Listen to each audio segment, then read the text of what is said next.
Is a beach day really worth $200 per person or more? With plenty of free beaches at CocoCay just a 5-minute walk away, I had my doubts that Coco Beach Club, this premium upgrade, was a total luxury, or was it just a very expensive mistake? And while it's definitely not for everyone, there are some very specific reasons you might actually want to pay the premium. And today, I'm breaking down exactly what you get for this money, how it compares to the free beach areas, and also the other premium beach on CocoCay, and whether Coco Beach Club feels like a smart splurge or an easy skip. If you're new to the channel, I'm Brad. My goal is to help you get more out of every cruise with honest ship tours, guides, and real-world tips so you know exactly what to expect before you sail. If you'd like more videos like this to help plan your next cruise, hit subscribe so you don't miss out on the next one. Let's dive right in. We're starting the day early and heading right off the ship. To get to Coco Beach Club, you can take the tram, or you can take a 5-minute walk through the heart of the island. I'd recommend taking the walk if you're able to. It's scenic, peaceful, and just a really nice way to start the day.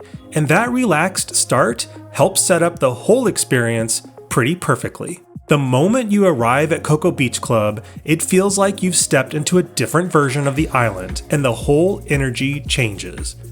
This doesn't feel like just another beach area. It feels more like Royal Caribbean's quiet luxury version of CocoCay. The loungers are spread out, the space feels calm, nothing feels crowded or chaotic, and right away that starts to provide some context to the value question. Since the real upsell here is just not beach access, you're paying for a quieter, more premium version of the entire day. So what do you actually get with that extra cost? With your Coco Beach Day Pass, you get access to a private beach area, a heated infinity pool, upgraded loungers and umbrellas, a sit-down restaurant with a much better lunch than the standard island food, and a more limited access atmosphere that feels like the whole space is calmer and more exclusive. There are also smaller touches that help, like premium towels so you don't have to bring any from the ship, sunscreen, upgraded bathroom facilities, and an overall more polished setup. If you're looking at the price and thinking, that sounds high for a beach day, I definitely agree, it is a high price. So the pitch here is not just, here's a beach. The pitch is, here's a more comfortable, more upscale, lower stress beach day than what you get in the rest of the island.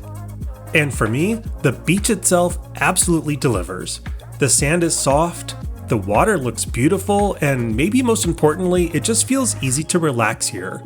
There's no hunting for the best chair, there's no feeling of being packed in, and no sense that you have to rush to claim your spot. The extra space matters a lot more than it sounds like it should.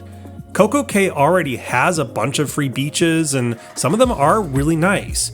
But depending on where you go, they can also feel pretty loud, busy, and a bit chaotic. Here, the beach feels calm and way quieter, and even though this is not an adult-only beach, the cost factor seems to deter bringing kids to this area. And if the whole reason you're considering Coco Beach Club is to buy a more peaceful day, this is one of the first places where that premium is clearly apparent. Another part of the upgrade is just how easy the whole day feels, with exceptional service throughout the area. You could signal for drinks at your seat, the bar was well staffed, and overall everyone was attentive and friendly and made us feel important and welcome. The infinity pool is probably one of the clearest examples of where Coco Beach Club separates itself from the free beach areas. It's heated, it overlooks the beach, and it fits the whole mood of the space perfectly. This isn't a loud party pool, it's not trying to be the center of attention, it's just really a beautiful place to relax. If all you get here is a quieter beach, that would be nice, but once you add in the pool like this, it starts to feel more like a complete premium experience instead of just an expensive, sectioned off beach. Visually, this is one of the best parts of Coco Beach Club, and as part of the overall package, I thought it added real value. Now let's talk about the food, because that's another big part of the value here. This is one of the most important parts of whether the price feels justified or not. because the included food around CocoCay is honestly pretty decent already, so the restaurant here, if it was only slightly better, I don't think this upgrade is nearly as compelling. But the lunch at Coco Beach Club really does feel like a step up. This isn't just grabbing a burger and heading back to the beach. This is an actual sit-down meal ordering off a menu that included a bento box style of various appetizers, of which we could ask for more if we wanted, and the option for filet and lobster, which definitely gives the meal an upscale feel. For me, this was the clear winner where the price starts making more sense. Now, you're not just paying for a beach chair and a quieter area. You're also getting a meal that actually feels like part of the upgrade and way different from the food on the rest of the island. One important thing to know though, drinks are not automatically included here unless you already have a beverage package from the ship. If you have a drink package, it works here too, which is great, but if you don't, drinks still cost extra.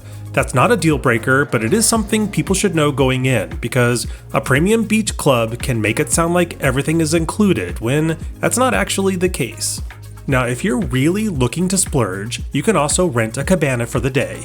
You can pick from the beachfront cabanas that cost about $2,000 to $3,000 per day for up to 8 guests, which includes upscale loungers, covered space to relax, and an on-call attendant. Or you can really live it up in one of the overwater cabanas that cost about $3,000 to $4,000 or more for up to 8 guests, which also includes an on-call attendant, lots of ways to have fun with the family and your guests. These are the ultimate experiences on the island, and the price tag matches, though do keep in mind those prices can fluctuate quite a bit depending on sailing date. Now, to be fair, you absolutely do not need Coco Beach Club to have a great day at CocoCay. The free beaches here are still really good, and I think this comparison is very important. If your goal is just to get off the ship, enjoy a nice beach, and spend a relaxing island day in the sun, you can absolutely do that without paying anything extra. And I don't think there's really anything wrong with the free beaches all over the island. They're just generally a lot noisier and a lot more active, and the loungers can feel really packed in. That comparison helps Coco Beach Club feel even more like the upgrade. It's a low-stress version of your day. If the free beaches are all about having a great beach day, Coco Beach Club is about making that day feel easier, quieter, and much more premium. Now, if you're trying to decide between Coco Beach Club and Hideaway Beach at probably about half the price, I'd say they're really selling two very different experiences. Hideaway Beach is adults only, more social, more upbeat, and much more about that party vibe. Coco Beach Club, on the other hand, feels like the luxury version. It's quieter, calmer, and much more focused on relaxing than being part of the scene. So if Hideaway is where you go for music, energy, and adult-only fun, Coco Beach Club is where you go when you want a peaceful, upscale beach day. If you'd like to see my full review of Hideaway Beach, I'll link it here and in the description below. So, is Coco Beach Club actually worth paying a premium for?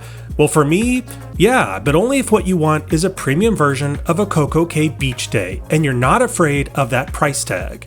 If your goal is just to have a nice beach day, I honestly think you can save your money and enjoy one of the free beaches. CocoCay already gives you some really good included options. But if what you want is more space, a quieter atmosphere, a gorgeous infinity pool, much better food, and a beach day that feels more polished from start to finish, then yes, I do think Coco Beach Club absolutely delivers on that promise. You're not paying for just beach access, you're paying for a quieter, more premium version of the entire CocoCay experience. For us, that worked really well. I had almost no negatives with the experience itself. The only real downside is the price, and that's what makes this a splurge and not a must-do. You might find prices around $125, or in lots of cases it's pushing $150, $180 or more, and I think it becomes a much tougher call when it reaches those higher prices.